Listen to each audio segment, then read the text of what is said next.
activos agravado sería superior a los 4 años de pena privativa de la libertad, atendiendo a lo siguiente. 5.1, posición de los sujetos procesales, y luego vamos a la posición del juzgado. Por un lado, el representante del Ministerio Público sostiene de que la prognosis de la pena respecto a la investigada Keiko Sofía Fujimori Gucci sería superior a los 4 años de pena privativa de libertad, atento al delito que se le ha imputado. Por su parte, la defensa técnica de Keiko Sofía Fujimori Gucci señaló de que no aplicaría una prognosis de la pena, no aplicaría la prognosis de la pena superior a los 4 años de pena privativa de libertad en contra de su patrocinada, atendiendo a que si no se ha cumplido con lo primero, elementos de convicción, no tendría sentido hablar de un pronóstico de pena en su contra. 5.2. Posición del juzgado. Sobre el particular, este despacho considera de que el pronóstico de pena en el caso concreto del investigado, de la investigada Keiko Sofía Fujimori Gucci, sería superior a los 4 años de pena privativa de libertad, atendiendo pues no solamente se va a tener en cuenta la pena combinada, sino la particularidad, el caso concreto de esta investigada, porque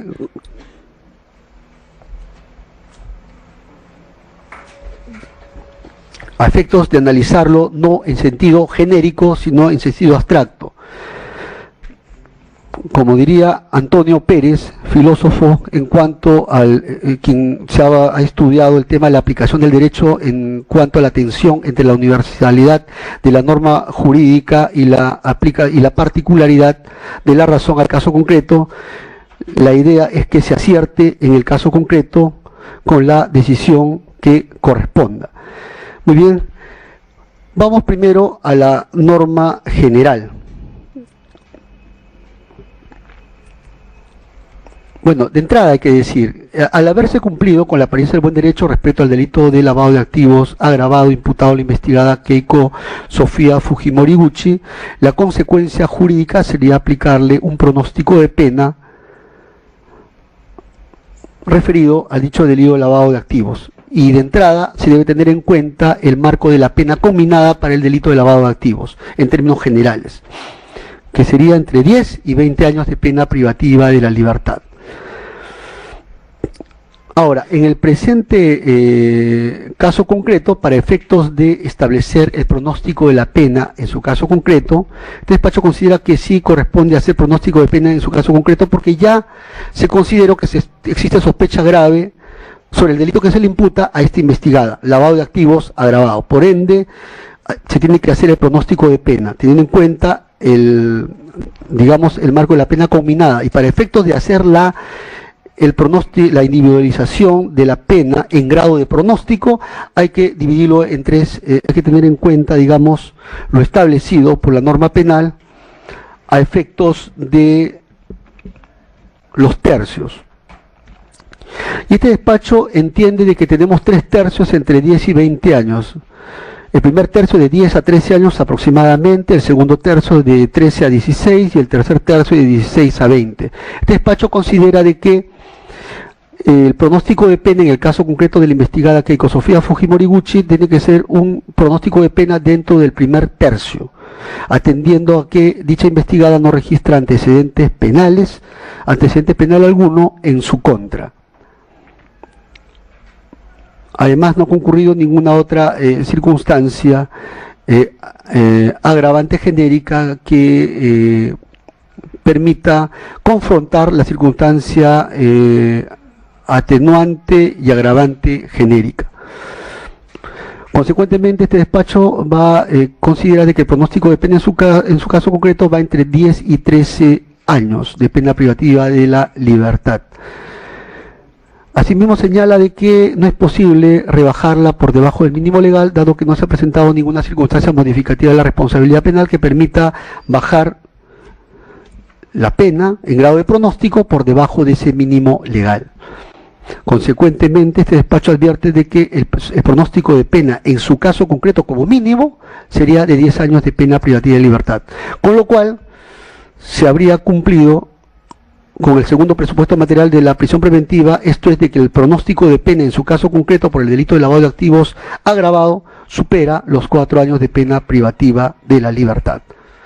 En ese sentido, no es de recibo lo dicho por la defensa técnica de la investigada, en el sentido de que no cabe aplicar pronóstico de pena alguno, atendiendo que este despacho, a partir de la premisa de que sí existe sospecha grave sobre el primer presupuesto material, por ende es que ha procedido a hacer el pronóstico de pena.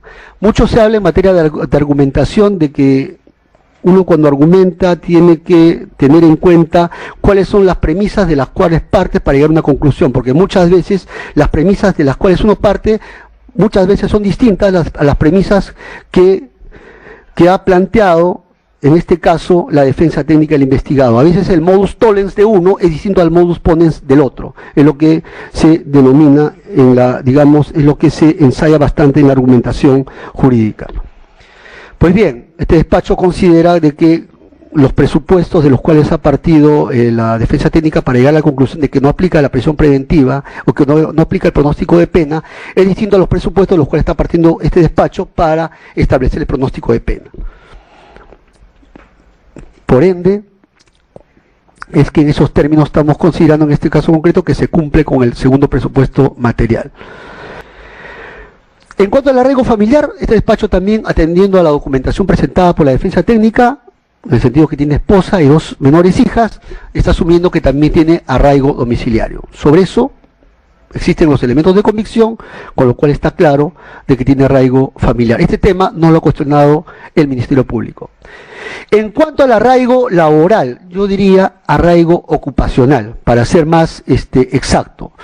Al final de cuentas, cuando todo ciudadano o ciudadana digamos, hace referencia a su trabajo, a la ocupación, no necesariamente se refiere a un trabajo determinado, sino también a la ocupación que tiene como tal. En este caso, este despacho considera de que la investigada sí tendría arraigo ocupacional. Es decir, ¿por qué? Porque es presidenta del partido político Fuerza Popular, conforme al certificado de trabajo que habría presentado. El tema que eso genere vínculo laboral, no voy a entrar en ese tema, porque el tema es discutible si eso explicita o no vínculo laboral, pero lo que es claro y distinto a todos los ojos es que es la ocupación que tiene, es líder de un partido político, esa es su ocupación. Consecuentemente, y en este punto no voy a tomar en cuenta lo dicho por el fiscal, en el sentido de que como no ha presentado las boletas, su arraigo laboral, yo diría sí estaría acreditando su arraigo ocupacional. En suma, tiene arraigo domiciliario, tiene arraigo familiar, tiene arraigo ocupacional. Seguidamente viene la pregunta: estas circunstancias de tener estos 3 tipos de arraigo, arraigo domiciliario, familiar y ocupacional, ¿garantizan a plenitud que la investigada no vaya a eludir la acción de la justicia? Este despacho considera que no. No hay, el solo hecho de tener estos 3 arraigos no garantiza de que un investigado no vaya a eludir la acción de la justicia. No garantiza de que no vaya a eludir la acción de la justicia.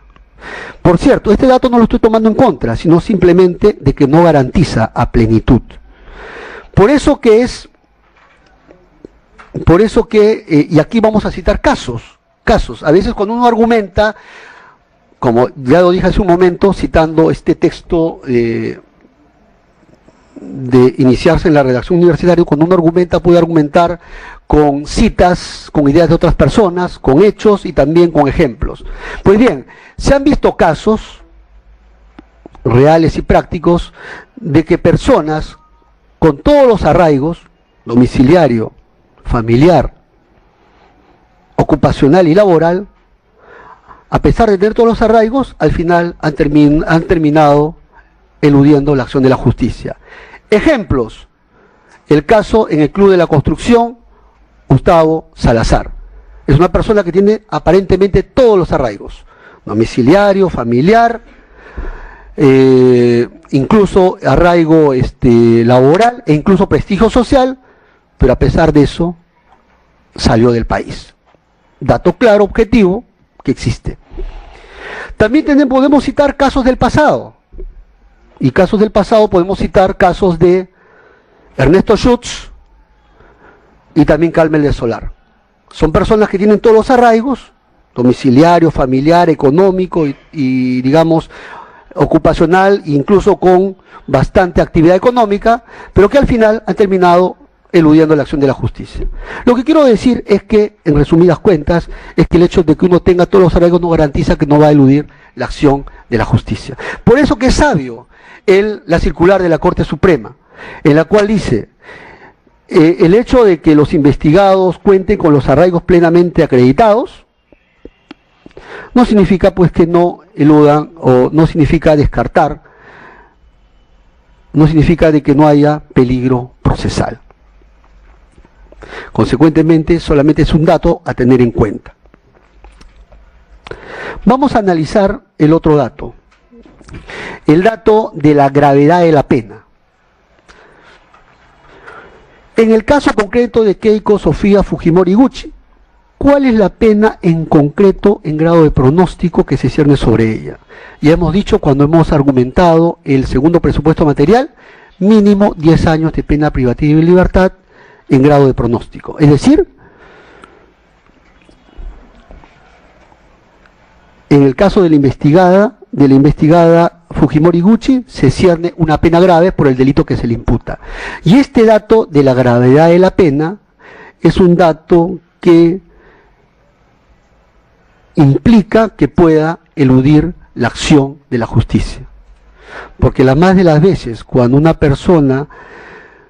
sobre una persona existe un pronóstico de pena grave, por instinto natural va a tender a eludir la acción de la justicia. Es por eso que el tema de gravedad de la pena se erige en un criterio de peligro de fuga. Pero ojo, no basta por sí solo para dar por configurado el peligro procesal. Es uno de los datos, uno de los criterios a tener en cuenta respecto al peligro de fuga. Vamos al siguiente punto, a la magnitud del daño causado.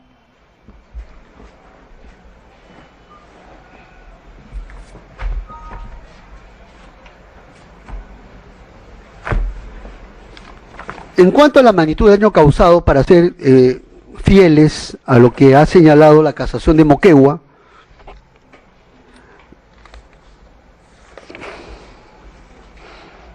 en la casación 626-2013, 7.3, magnitud del daño causado, prácticamente frente a la problemática de cuál sería el contenido que debería tener este concepto de magnitud del daño causado, ha terminado concluyendo de que la única forma de interpretación respecto a la magnitud del daño causado como dato, como criterio de peligro de fuga, vendría a ser, y buscando una forma de interpretación no lesiva a los derechos del imputado, es cuando se entiende que hace referencia a la gravedad del delito, vinculado a las circunstancias que agravarían la pena a imponer. Es decir, para evaluar la magnitud del daño causado como dato de peligro de fuga de la investigada Keiko Sofía Fujimori Gucci, se va a tener en cuenta la gravedad del delito.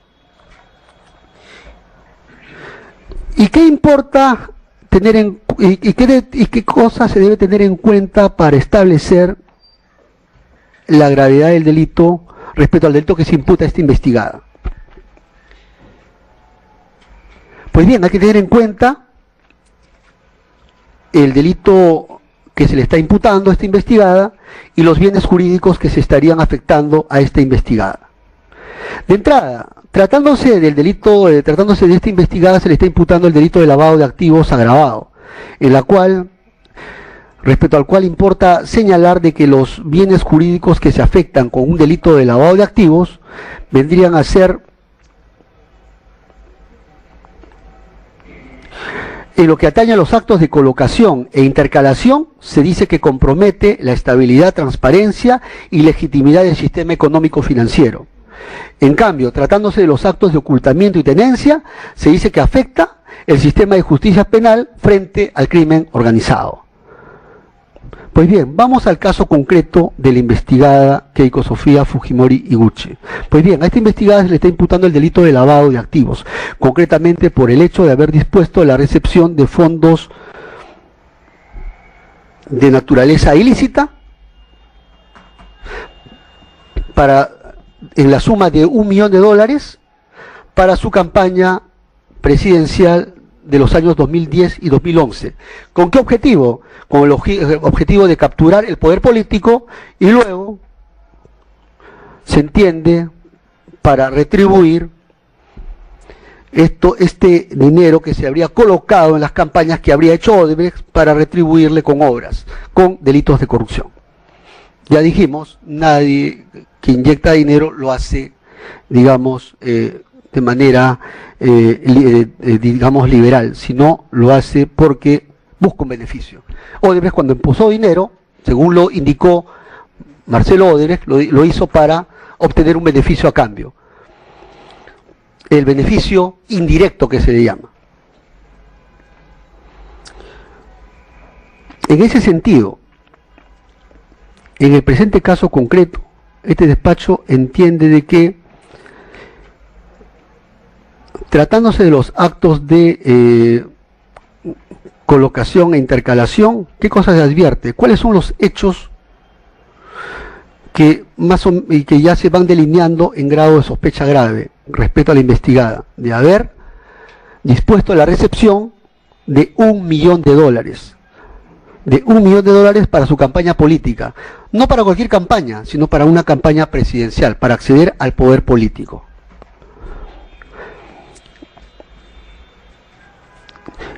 Y para darle apariencia de legalidad, lo habría colocado mediante aportes fraudulentos en la campaña 2010-2011. El solo hecho de haber traído fondos de carácter ilícito de la caja 2 de la división estructuradas e insertarlo a una campaña política, evidentemente que compromete de manera concreta, o ha comprometido, la estabilidad, transparencia y legitimidad del sistema económico financiero peruano. Tanto más si se trata dentro del contexto de una campaña política, en la cual empresas extranjeras colocan dinero en campañas políticas para luego, más adelante, solicitar beneficios en obras públicas. Pero además, se advierte actos de ocultamiento y tenencia, los cuales, pues, tratándose de estos dineros, de este dinero que habría tenido fuente ilícita, se habría recurrido a una pluralidad de personas a efectos de legalizar este dinero en los aportes de campaña y en las actividades para las campañas, como sería rifa y cócteles.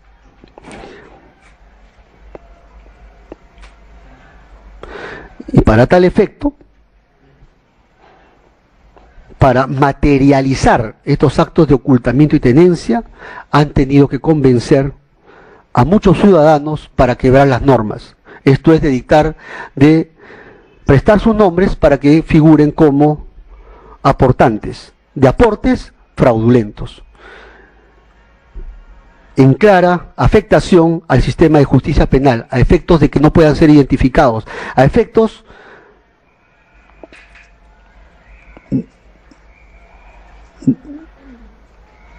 de impedir que se descubra el origen de los mismos, lo cual afecta al sistema de justicia penal. Y en el caso concreto se ha afectado con estos fondos de carácter ilícito que han ingresado, que han sido recepcionados por los dos receptores y que habrían sido colocados en las campañas políticas.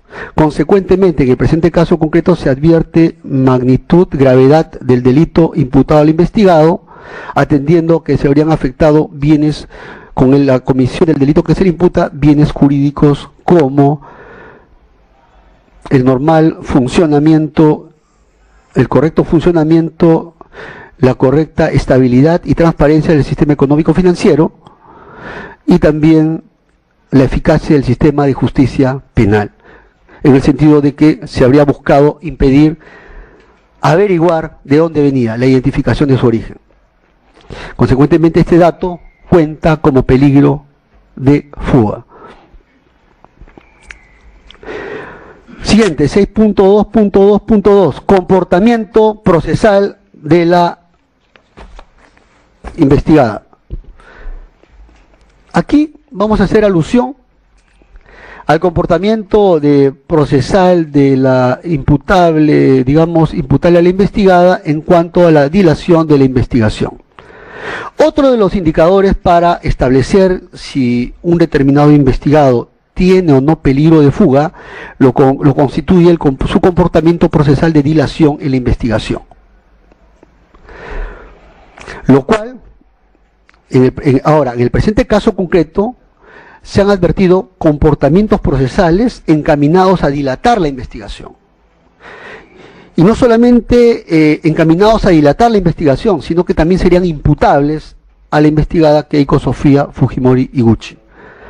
Básicamente, vamos a citar los elementos de convicción correspondientes. Vamos a citar el acta fiscal de allanamiento con deserraje, registro domiciliario e incautación de fecha 15 de octubre de 2018 en el inmueble de Vicente Ignacio Silva Checa, folios 559 a 578, en donde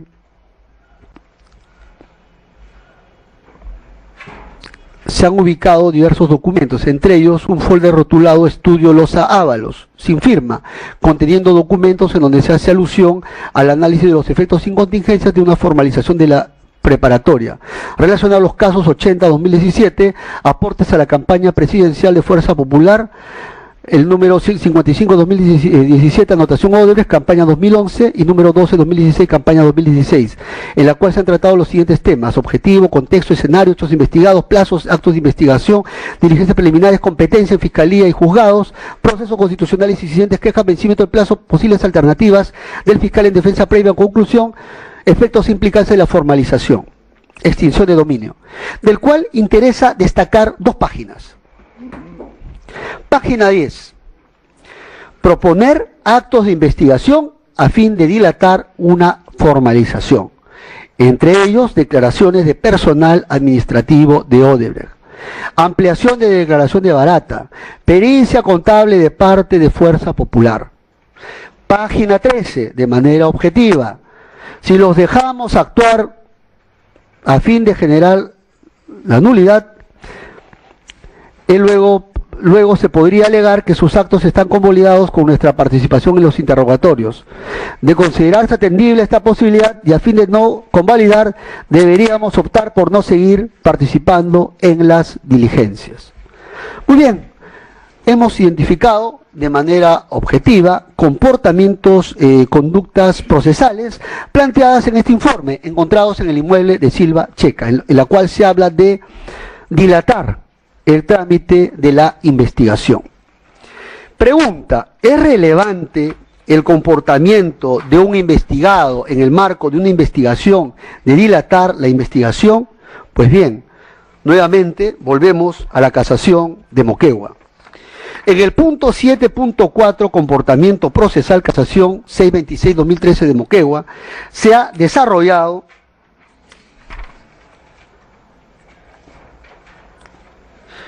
todo lo concerniente al comportamiento procesal. Y dice: este es uno de los más importantes, pues permite hacer una efectiva prognosis de la probabilidad de fuga del imputado, sobre la base de la real conducta que ha manifestado a lo largo de la investigación, u otras etapas que están ligadas a la huida o intento de fuga, como son la asistencia de diligencias, el cumplimiento de reglas establecidas por una medida cautelar alternativa, la voluntad dilatoria del imputado, las declaraciones de contumacia, falta de pago de la caución cuando está válidamente constituida. ¿Qué cosa es lo que nos quiere decir esta casación? De que si se identifica un comportamiento de una voluntad dilatoria de un determinado imputado, es que está apuntando y permite hacer una prognosis sobre una probable fuga de dicho investigado. es lo que está diciendo. Si es que dilata, es porque en realidad quiere quemar tiempos para fugarse. Es ese razonamiento que está detrás de esta casación. Vamos al caso concreto. En el caso concreto de la lectura de la página 10 se observa evidentemente, se ha plasmado la estrategia de dilatar una etapa procesal. Y lo dice textualmente, e incluso de generar nulidades no participando en diligencias. Este comportamiento procesal, pues en principio, es atribuible a quien se le encontró, pero la pregunta, ¿podría tener vinculación o no con la investigada Keiko Sofía Fujimori Iguchi? Este despacho considera que sí. ¿Por qué razones considera que sí? Por las siguientes razones.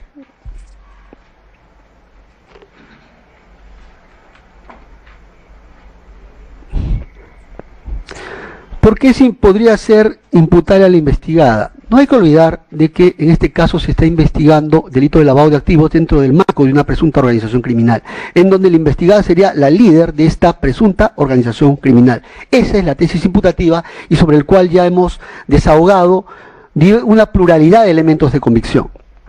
Pero además, este comportamiento procesal estaría vinculado a la investigada. ¿Por qué razón? No hay que olvidar de que, de acuerdo a la, digamos, a la revisión de los elementos de convicción, testigo protegido 3, y los chats se han puesto de manifiesto una estructura vertical de esta organización, en donde tenemos una cúpula que prácticamente es la que diseña todo, la que toma decisiones. Y los otros prácticamente son los que siguen esas directivas, incluso en algunos casos bajo un estado de sujeción. ¿Qué cosa quiere decir esto? De que hay una estrategia respecto a los casos, a las investigaciones que se llevan en su contra. Pero se trata de una estrategia que no solamente atañe a quien se le encontró. Es más, a quien se le encontró no se encontraba investigado en ese momento, sino que atañe a otros investigados y que tiene vinculación con la investigada. Porque se trata de carpetas en donde viene siendo investigada la Keiko Sofía Fujimori Iguchi como líder de esta presunta organización criminal.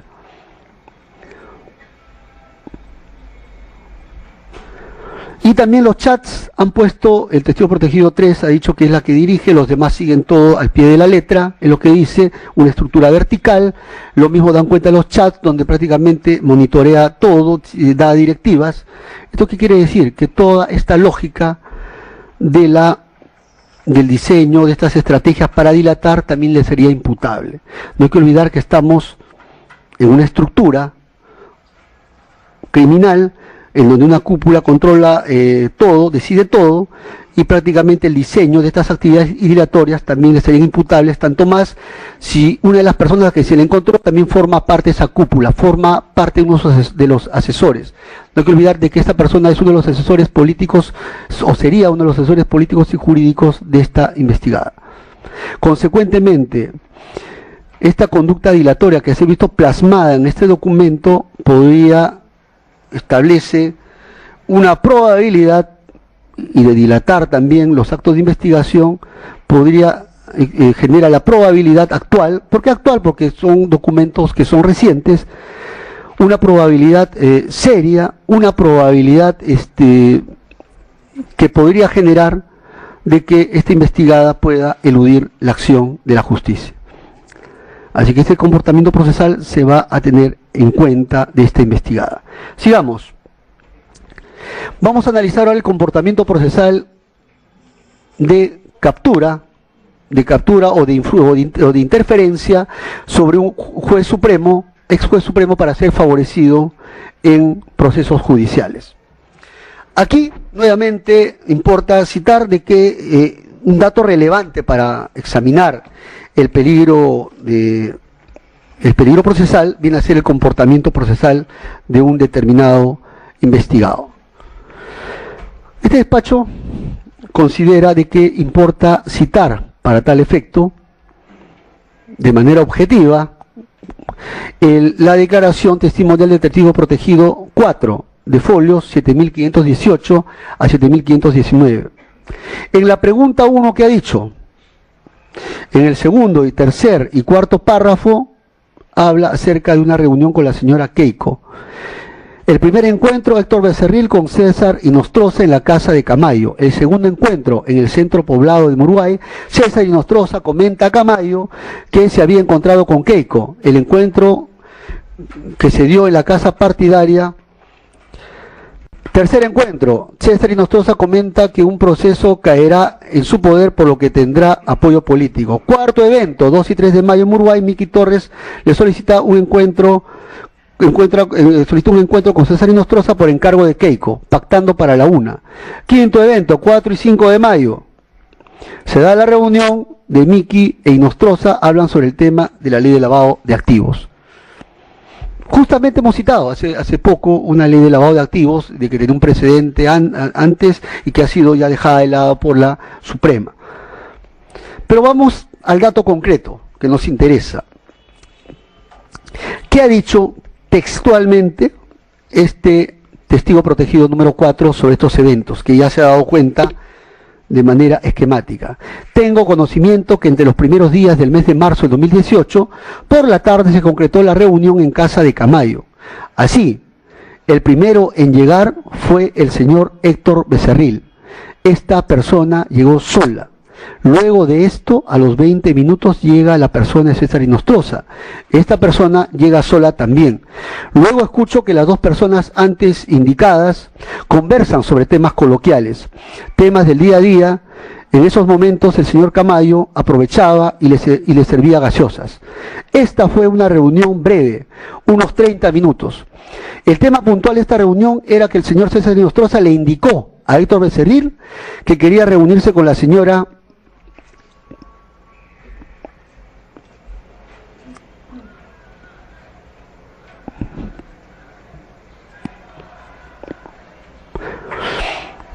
El tema puntual de esta reunión era que el señor César Inostroza le indicó a Héctor Becerril que quería reunirse con la señora Keiko Fujimori para apoyarle en sus procesos judiciales.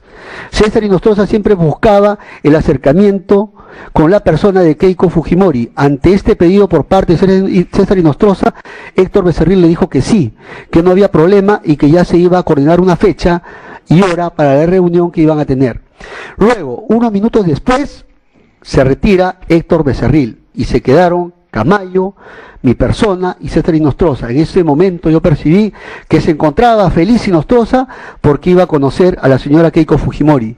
Y luego, de unos minutos más, se retiró. Luego de esto, previos al día de la celebración del Viernes Santo, Camayo, mi persona y César Inostroza acordamos encontrarnos en el centro poblado de Muruay.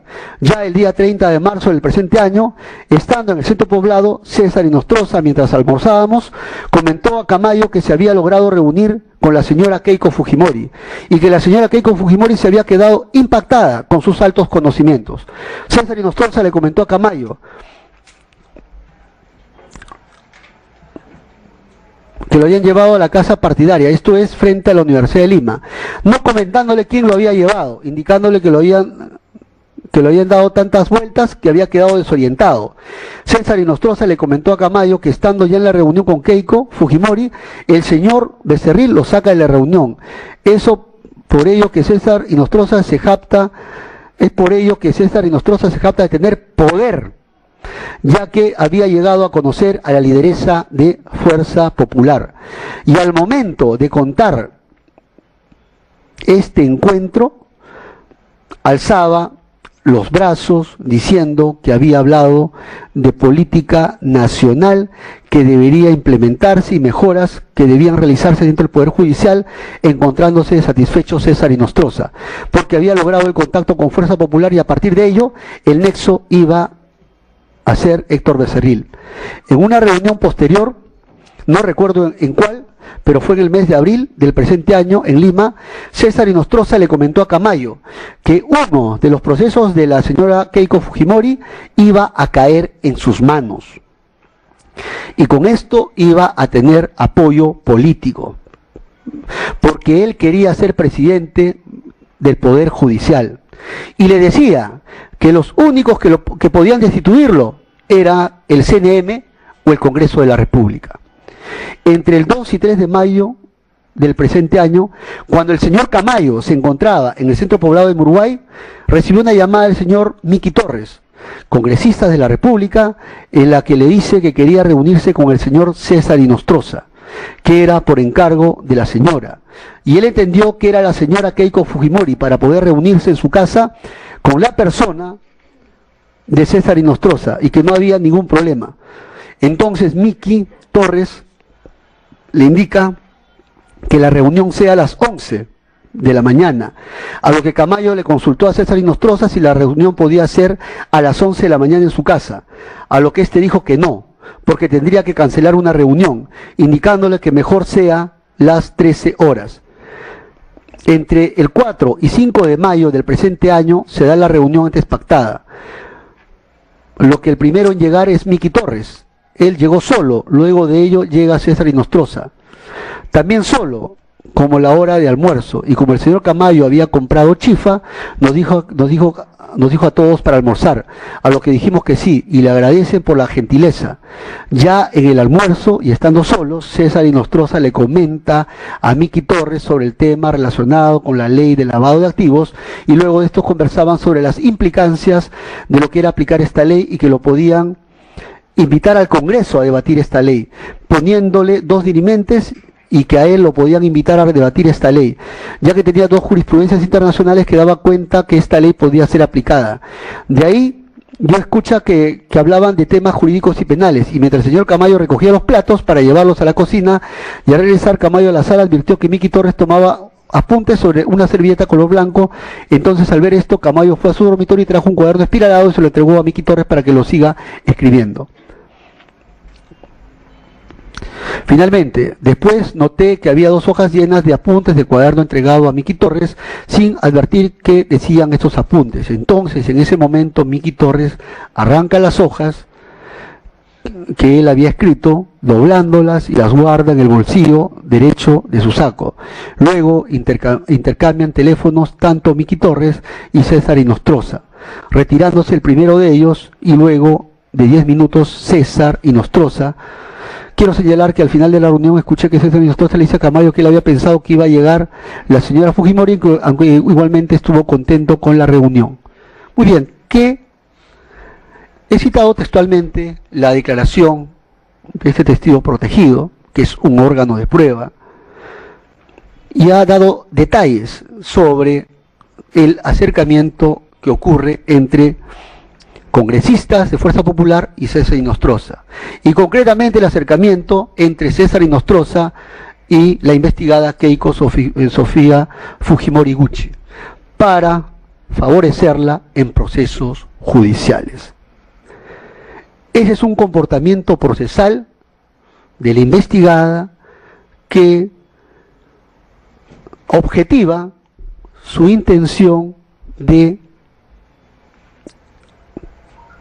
interferir, de ejercer influencia sobre un juez supremo para que lo ayude en sus procesos judiciales de manera indirecta, de manera directa. Y de manera indirecta a través de los congresistas. No hay que olvidar de que César Inostroza hablaba de que requerían, de que él tan solo lo podía destituir el Consejo Nacional de la Magistratura y el Congreso de la República. Y el contexto, el paisaje, aquí la interpretación contextual es que el Congreso de la República está controlado por, o está bajo, la bancada de Fuerza Popular está bajo la dirección de Keiko Sofía Fujimori Gucci. Es por eso que se ha dado cuenta también de un chat donde se habla de un blindaje a César Inostroza. Todo esto hay que concatenarlo. ¿Y qué cosa arroja? Arroja un comportamiento procesal de la investigada de interferir con el sistema de justicia. con el sistema de justicia respecto a los procesos que llegarían a manos de César y Nostroza. Es decir, una interferencia, un comportamiento de interferencia sobre el sistema de justicia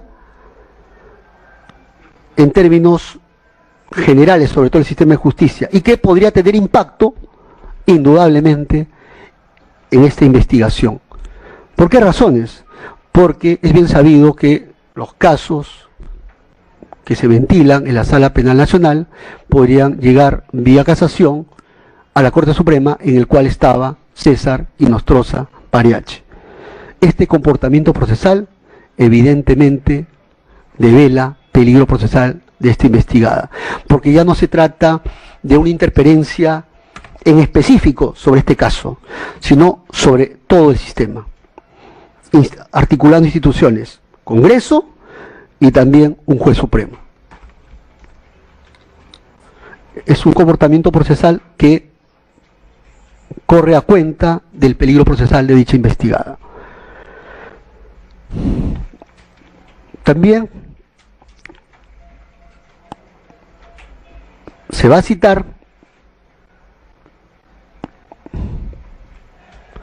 la declaración testimonial del testigo protegido 3, que habla acerca de una estructura criminal y de que la cúpula estaba siendo dirigida por Keiko Fujimori, Ana Hertz, Pierre Figari y Vicente Silva Checa, y que estos incluso decidían la agenda del comité político. Incluso a folios 7502 se habla de un apoyo a César y Nostroza, ya que él, al tener vínculos con la Suprema, cuando lleguen las investigaciones a la Corte Suprema podrían perder peso y podrían caer. Esto es lo que dice concretamente el testigo protegido número 3, que también es un órgano de prueba. No lo dice uno, lo dice otro también, testigo protegido 3. ¿Por qué razones son testigos protegidos? Hemos citado la Convención de Palermo, porque se le pone testigos protegidos para evitar que sean intimidados, para que sean capturados mediante actos de obstaculización sobre sus personas. ¿Qué dijo concretamente la parte pertinente? ¿Y por qué voy a hacer cita textual? Porque muchas veces cuando este despacho emite decisiones, se dice, digamos, de que cuál es la base que usted tiene para haber afirmado eso. Por eso cito lo textual y la glosa correspondiente, porque ese es el procedimiento con el cual se tiene que trabajar para ser lo más claro posible. Este cambio para votar en contra de la inclusión del delito de crimen organizado contra el juez y Nostroza y consejeros del CNM. Este cambio repentino, estamos hablando del contexto en el cual el caso hay una denuncia, hay un caso que para levantarle digamos el privilegio en el Congreso. Está el caso del juez y Nostroza y del consejero del CNM, ¿dónde? En el Congreso de la República, donde el partido político liderado por la investigada Keiko Fujimori Gucci tiene congresistas, incluso muchos de ellos bajo su sujeción. ¿Qué se advierte? Este cambio repentino es digitado por la cúpula integrada por Keiko, Ana, Pierre y Vicente, ya que Fuerza Popular y sus integrantes estaban siendo investigados por crimen organizado en el Ministerio Público. Y en segundo lugar, querían congraciarse con el juez y Nostroza, ya que al tener muchos vínculos y poder en la Corte Suprema, querían que cuando las investigaciones y procesos que se hacen a Fuerza Popular lleguen a la Corte Suprema, estas pierdan el peso específico y se puedan caer.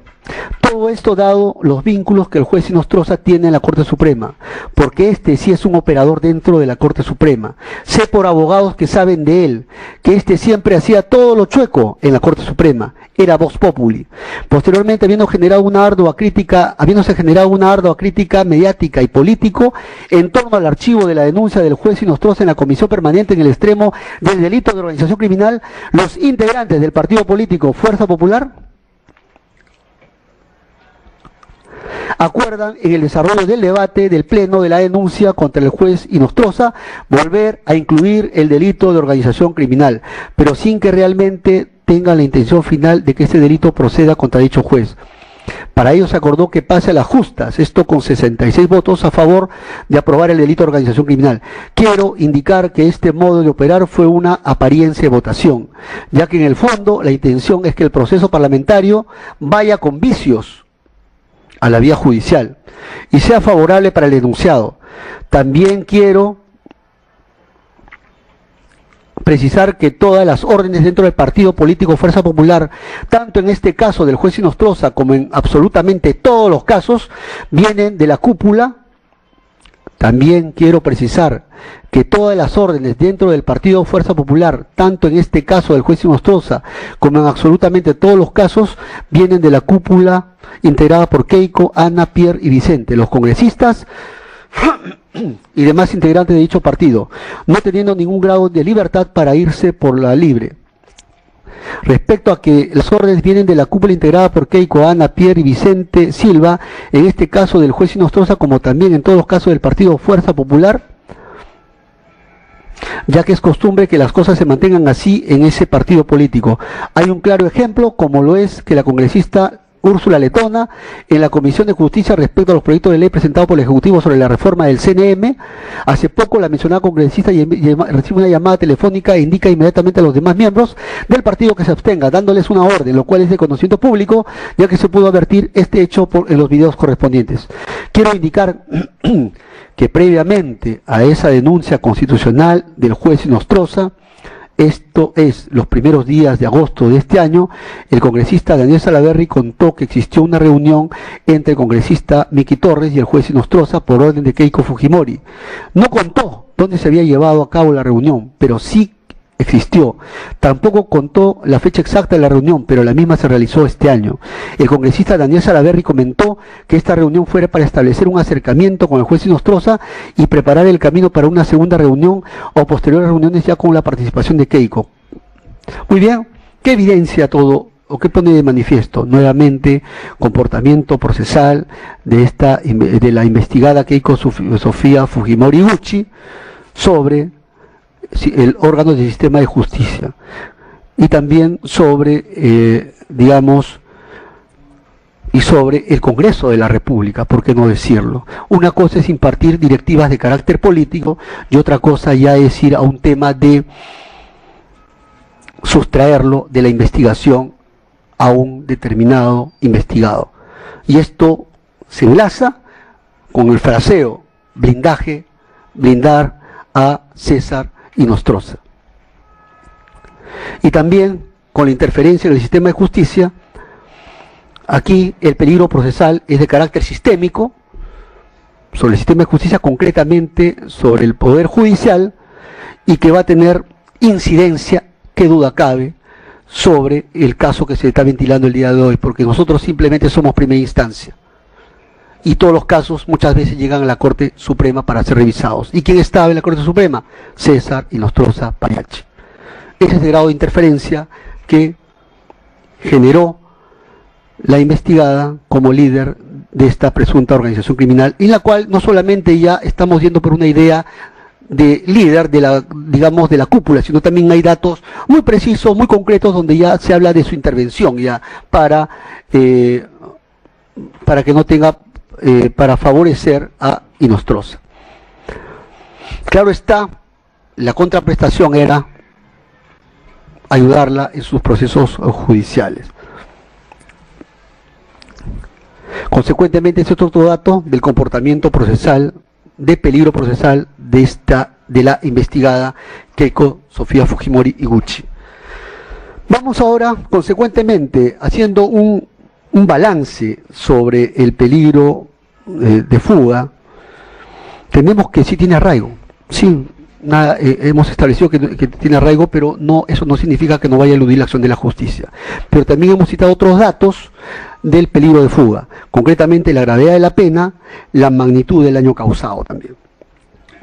Y también estamos citando el comportamiento procesal de la investigada, el comportamiento procesal de cara a la dilación de la investigación. El comportamiento procesal de la investigada de cara, digamos, a la interferencia en el sistema de justicia, para ser favorecida en procesos judiciales. Este dato pues genera pues que más por este dato mismo que existe un pronóstico de que pueda eludir la acción de la justicia. Pronóstico actual, son datos recientes, serio, tiene implicancia en todo lo que viene desplegándose. Compraron las tarjetas. Es decir, cuando ella era auditora, Govitz, y cuando observa y hace las observaciones correspondientes respecto a estas dos actividades que se habían reportado ingresos, pero cuando hace las verificaciones detecta, identifica que no estaban debidamente sustentadas. ¿Y luego qué ocurre? Ocurre de que no entregó, señala, una relación pormenorizada respecto a estas actividades. Y finalmente, todo termina cuando le informan que tu contrato ya no va a ser renovado. A veces en materia probatoria se trabaja con indicios. A veces el tema digamos, del dato precedente, de la conducta precedente y la conducta subsiguiente es un dato a tener en cuenta para explicar el motivo por el cual se había producido. Y como hay una relación de continuidad, conforme ya se ha hablado, el motivo habría sido precisamente por haber observado. Para luego, es por eso que luego tenemos un informe en el cual otra auditora señala de que todo estaba, digamos, el informe respecto a rendición de ingresos del partido político Fuerza 2011 no presentaba ningún problema. ¿Esto qué cosa pone de manifiesto? ¿Qué nos lleva a inferir de que tuvo que haber existido cierto nivel de influencia para legalizar, para obtener estos informes de favor? Siguiente, lo mismo ocurre con la pericia contable. Pericia contable es pedido por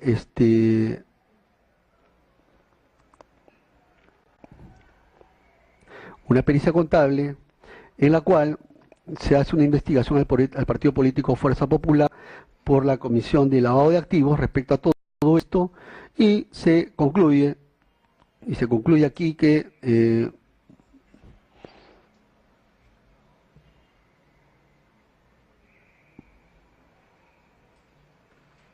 todo estaría sustentado. Cuando luego, cuando se hizo una investigación, se detectó más bien lo contrario, lo cual pondría de manifiesto pues que si a eso vinculamos al hecho precedente, ni siquiera es que no se haya advertido nunca nada, sino que hubo un auditor que precisamente fue cesado con fecha anterior para que había observado estas inconsistencias en la sustentación de estos ingresos.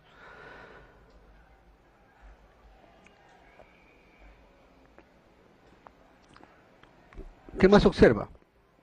Consecuentemente, este despacho observa obstaculización respecto a la actividad probatoria concerniente a testigos y a documentales que se han expedido en el presente caso. Finalmente, vamos a hablar acerca de la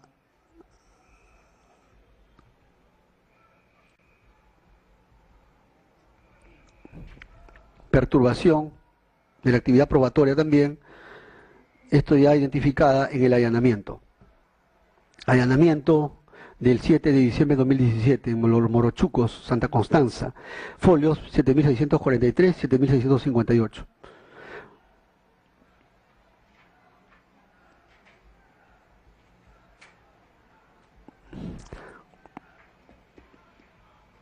Muy bien, cuando se accede a un local se aprecia que a folios 7652, cuando se solicita la entrega de libros, se oponen a la entrega de 3 libros. También tenemos el caso del acta de allanamiento, registro domiciliario, incautación del 7 de diciembre de 2017 en la avenida 9 de diciembre, 422, ex Paseo Colón, cercado de Lima, en la cual se advierte lo siguiente: se deja expresa constancia que la congresista Luz Salgado le refirió al representante del Ministerio Público que no sabe con quién se mete.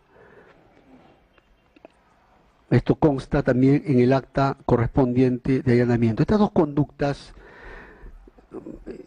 identificadas en estos dos allanamientos a estos dos locales, uno de no haber hecho entrega de los libros, a pesar de que tendría que entregarlo, y de el tema de decirle al fiscal, no sabe con quién se mete,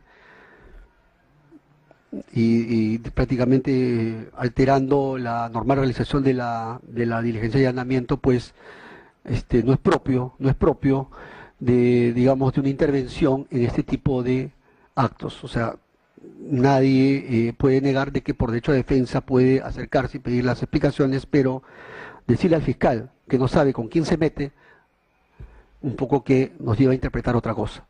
Nos lleva a interpretar de que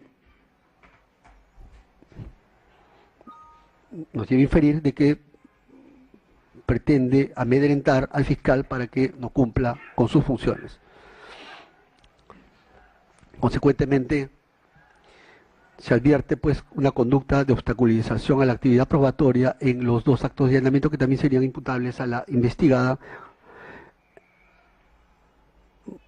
en su condición de líder, por cuanto no hay que olvidar el chat, el testigo protegido, las directivas, todo depende de la cúpula y que todo siempre iba digamos, las actuaciones eran bajo las directivas de esta cúpula, de que lideraba la investigada Keiko Sofía Fujimori Iguchi. En cuanto al dato de la organización criminal, pues bien, el dato de la organización criminal también es un criterio de peligro de obstaculización y peligro de fuga.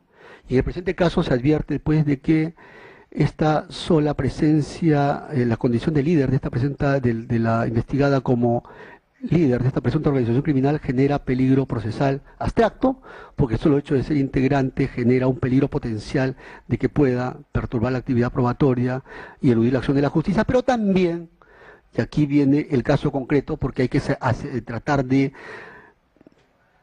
ocuparse del caso concreto. En el caso concreto también se habría explicitado, se habría puesto de manifiesto este peligro procesal, como digamos, esta condición de líder de esta estructura criminal, habría puesto de manifiesto un peligro procesal concreto de la investigada, en el sentido que ya hemos dado cuenta en lo que atañe al peligro de fuga, no, al peligro, a su comportamiento procesal de interferencia sobre instituciones del Estado, a su peligro a su obstaculización a la actividad probatoria, concretamente sobre testigos,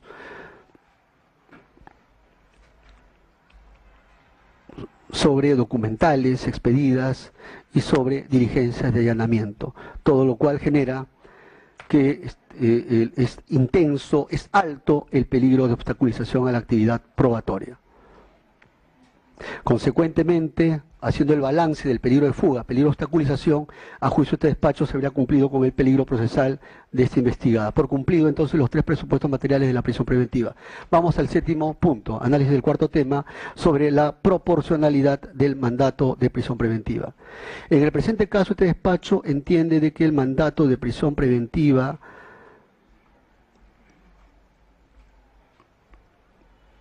debería aplicarse a la investigada Keiko Sofía Fujimori Iguchi, atendiendo a que es proporcional no solamente en términos generales, sino en términos concretos en su caso, por las siguientes razones, y vamos a pasar a desarrollar cada uno de los subprincipios exigidos a propósito del test de proporcionalidad. Una idea previa. Sobre el test de proporcionalidad se ha discutido mucho. Hay dos tendencias. Hay una tendencia que habla de que cuando se hace el test de proporcionalidad prácticamente es un asunto distinto a los tres presupuestos materiales iniciales de la prisión preventiva. Pero tenemos otra posición que señala de que cuando se hace el test de proporcionalidad se trabaja en función a los presupuestos de la prisión preventiva. Solamente lo único que se ve en el caso concreto si la medida es proporcional o desproporcionada. Y en el presente caso este despacho advierte de que atendiendo a la sospecha grave sobre el delito que se imputa a esta investigada, atendiendo al peligro procesal alto de esta investigada, que se ha manifestado básicamente en su comportamiento procesal y también en su conducta de obstaculizar la actividad probatoria, a juicio de este despacho se sostiene lo siguiente.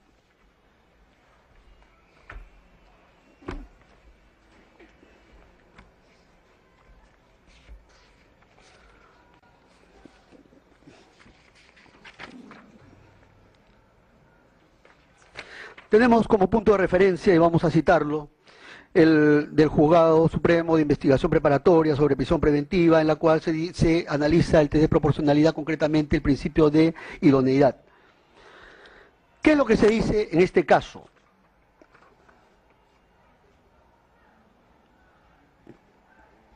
Porque en el requerimiento la prisión preventiva prima facie constituye un medio procesal de especial efectividad para asegurar los fines del proceso, por lo que existe una relación de causalidad entre ambas. En ese sentido, el requerimiento resulta idóneo para la realización del fin constitucionalmente protegido en el presente caso, es decir, el interés público en la investigación del delito. Consecuentemente, a la medida de coerción personal solicitada es idónea porque con ella se alcanzará o favorecerá el fin perseguido legítimamente por el Estado. Esto es no solo buscar asegurar la sujeción del imputado al proceso, sino también asegurar la aplicación de la ley penal material. Es decir, se ha citado aquí lo que sostiene el Supremo, pero en términos generales. Nosotros vamos a ir un poco más allá, vamos a aterrizar en el caso concreto. Este despacho considera de que esta medida de prisión preventiva, si bien debe aplicarse excepcionalmente, y mucho se ha hablado de que yo tan solo aplico prisión preventiva, es inexacto. La semana pasada acabo de dictar 3 comparecencias, ¿ya? Y una detención domiciliaria, y analizo el caso concreto, y se puede pedir copias ahí en audios, y voy a analizar el caso concreto. Cuando corresponde se aplica, cuando no corresponde no se aplica. Respecto al principio de idoneidad, en el caso concreto de la investigada Keiko Sofía Fujimori Gucci considera de que la medida de prisión preventiva sí es idónea en su caso concreto, porque va a buscar asegurar su presencia para los fines de la decisión final, no con la idea únicamente de evitar que se fugue, sino sobre todo, y porque ese es el fundamento principal del motivo por el cual se le está imponiendo prisión preventiva, para evitar de que perturbe la actividad probatoria, para evitar que replique comportamientos procesales de interferencia, en el presente caso concreto, de interferencia en el sistema de justicia. Por esa razón es que este despacho entiende que la prisión preventiva va a tener como objeto evitar el peligro, el comportamiento procesal que ha venido desplegando la investigada, y evitar la obstaculización, que se obstaculice de más la presente actividad probatoria. Porque es eso, cuando se perturba las fuentes de prueba, genera obstaculización a la actividad probatoria y genera, ¿qué cosa? Peligro procesal. El principio de necesidad. ¿Qué significa el principio de necesidad en términos generales? Significa comparar, digamos, la prisión preventiva con otros medios alternativos menos gravosos. En este caso, por ejemplo, cuando se analiza el caso también de César José Inostroza Pariachi, de la prisión preventiva, tenemos que, respecto al principio de necesidad, se apuntó lo siguiente. La comparecencia simple o con restricciones no son medidas idóneas para cumplir dicho fin, en el presente caso. No puede ser utilizado otro medio menos gravoso, puesto que la comparecencia restrictiva, según el artículo 287, se impondrá siempre que el peligro de fuga o de obstaculización de la averiguación de la verdad pueda razonablemente evitarse. Y en el presente caso, si no tiene arraigo en el país, de ninguna manera se garantizaría con dicha medida la sujeción del imputado. A mayor abundamiento, a pesar de que se le impuso impedimento de salida, incumplió la orden judicial y salió del país.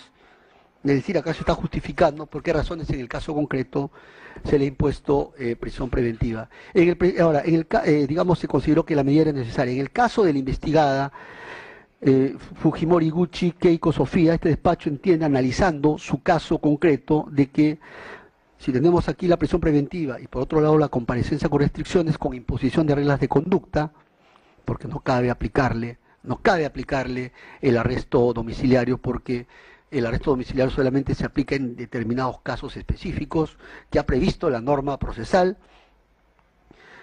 solamente cabe como medida alternativa la comparecencia con restricciones bajo reglas de conducta. Pero este despacho entiende de que, teniendo en cuenta la situación particular, la situación jurídica de la investigada, del comportamiento procesal que ha desplegado en el presente caso, de interferencia en el sistema de justicia, en instituciones del Estado, de interferencia con órganos de prueba, de obstaculización a los órganos de prueba, de haber pretendido captar a un Supremo para que lo favorezca en procesos judiciales, pues evidentemente la respuesta es que la comparecencia con restricciones no va a garantizar evitar ese comportamiento procesal contrario al derecho y ese peligro de obstaculización.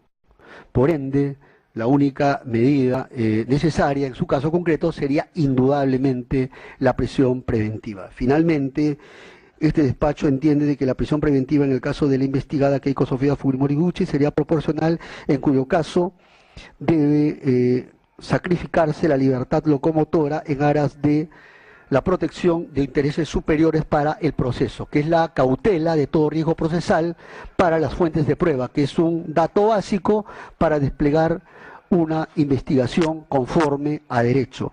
Existe un peligro alto sobre los órganos de prueba, conforme ya se ha dado cuenta con casos específicos y que podrían replicar más adelante. Consecuentemente, el mandato de prisión preventiva es proporcional en su caso. Finalmente, último fundamento.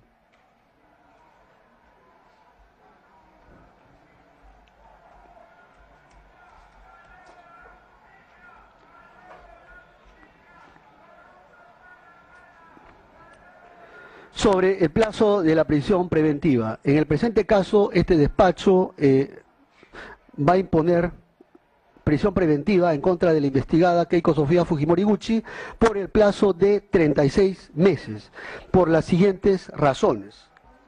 En primer lugar, debe tenerse en cuenta...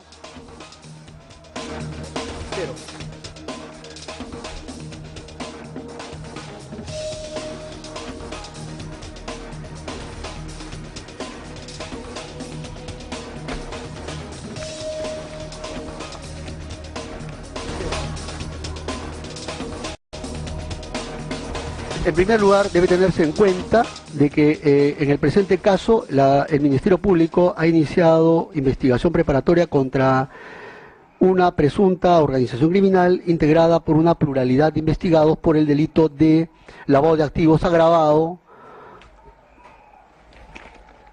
por haber sido cometido dentro del marco de una presunta organización criminal. Y eso se encuentra plasmado en la disposición 84, disposición de formalización y continuación de la investigación preparatoria. Entonces, y en donde incluso se ha fijado como plazo de investigación preparatoria 36 meses.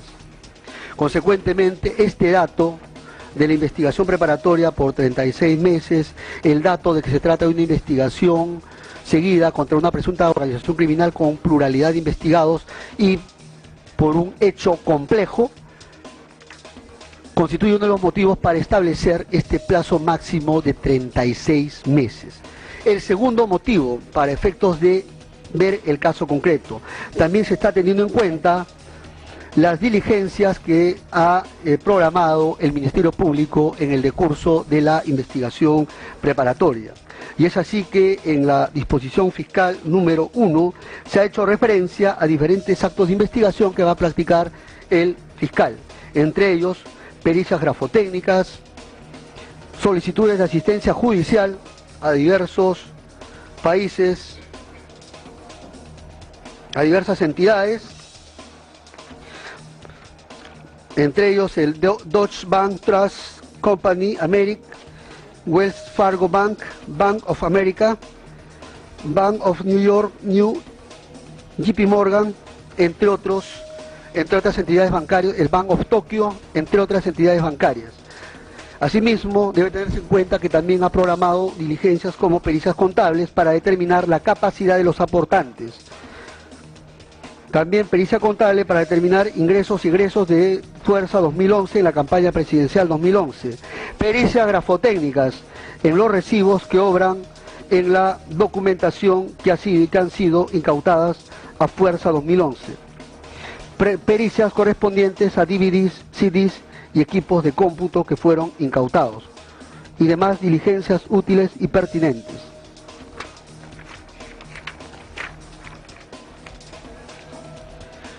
El otro dato que va a tener en consideración este despacho es que este plazo está fijado no solamente para fines de la actividad, para fines de la investigación preparatoria, sino hasta que se defina la situación final de la investigada en principio. Es decir, se va a tener en cuenta tanto la etapa intermedia, digamos la investigación preparatoria, la etapa intermedia y el probable juicio oral. Es decir, todas las etapas hasta que se defina la situación final. Es decir, y esto va a ir como un fundamento de la decisión.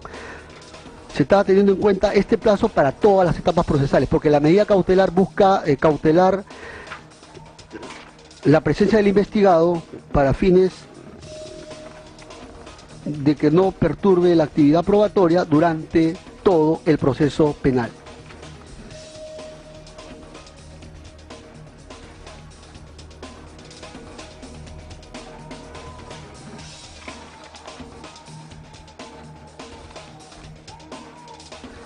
Muy bien, por estas consideraciones, el primer juzgado de investigación preparatoria nacional resuelve lo siguiente. Primero, declarar fundado el requerimiento de prisión preventiva planteada por el Ministerio Público y en consecuencia se impone mandato de prisión preventiva contra la investigada Keiko Sofía Fujimori Gucci por el plazo de 36 meses en la investigación que se le sigue por el delito de lavado de activos agravado en agravio del Estado. Segundo, ¿se encuentra presente? Muy bien, atendiendo a que se encuentra presente la investigada, en este acto se dispone su captura y se dispone también su cursar oficio para su internamiento en el establecimiento penitenciario que corresponda. En cuanto al plazo del cómputo de la prisión preventiva, como el día de hoy le estamos imponiendo el plazo de prisión preventiva y el día de hoy es 31 de octubre, ¿no?, del año 2018, entonces esto va a vencer el día, como tercer punto, el cómputo de la prisión preventiva va a ir entonces desde el 31 de octubre del año 2018 y va a vencer el 30 de octubre del año 2021. Muy bien, esta es la decisión que ha dictado este despacho, notifica. Ministerio Público. Conforme, señor magistrado. Defensa técnica. Apelamos, señor. Por interpuesto se le concede el plazo de ley para que lo fundamente. Más bien, me prepara los oficios ya para que se ponga a disposición de la Policía Judicial. Copia del audio, por favor. Sí, te lo va a facilitar. Más bien voy a comunicar a las partes ya, para efectos de la continuación de la audiencia. El día de hoy estamos 31. Solicitamos que no y el día de hoy estamos 31. Sí, un momento, por favor. El día de hoy estamos 31. Vamos a suspender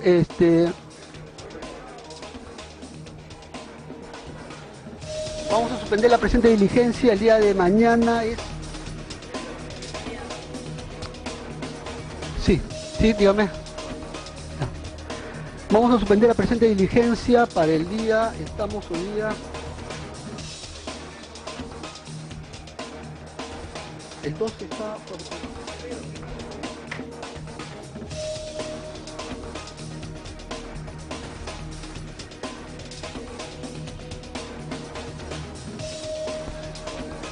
Muy bien, se le consulta a las partes. Señor fiscal, estoy agendando ahorita para trabajar, para seguir trabajando digamos en este caso, se le consulta. El día de hoy prácticamente estamos todos agotados, el día de mañana es feriado, para seguir trabajando en todo caso entre el sábado o el lunes. Se le consulta. Día sábado, señor magistrado. Día lunes, señor magistrado. Lo que pasa es que necesito trabajar varios también. Voy a fijarlo para el día lunes 9 de la mañana. ¿Sí? Vamos a suspender la presente diligencia hasta el día lunes. ¿Qué día es lunes? 5 de noviembre del año 2018, 9 de la mañana hora exacta. Se levanta la presente.